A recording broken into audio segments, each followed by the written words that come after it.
आम डोडोर मेनू बार यहाँ menu chart आज तार 8 months ओवर डोडो बसिचंती ଏବେ ରୋଷେଇ କରିବା ପାଇଁ। ଆଜି ହବ ତାଙ୍କର ଭାତ ଡାଲି ସ୍ପେଶାଲ ତାଙ୍କର ଭାତ ଡାଲି ମିକ୍ସ ଭେଜ ଓ ରାଇତା ପାଇଁ ଡୋଡୋ ଆଜି ବହୁତ କିଛି ସଜେଇକି ରଖିଛନ୍ତି। ସିଏ ବ୍ୟସ୍ତ ଅଛନ୍ତି ବସିବାରେ ଏବଂ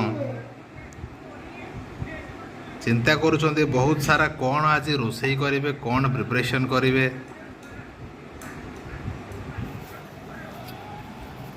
ଡୋଡୋ ମକସିଦ ଆଜି କ'ଣ ରୋଷେଇ ହବ ତମର? ଆଜି ଟିକେ କହିବେ କି?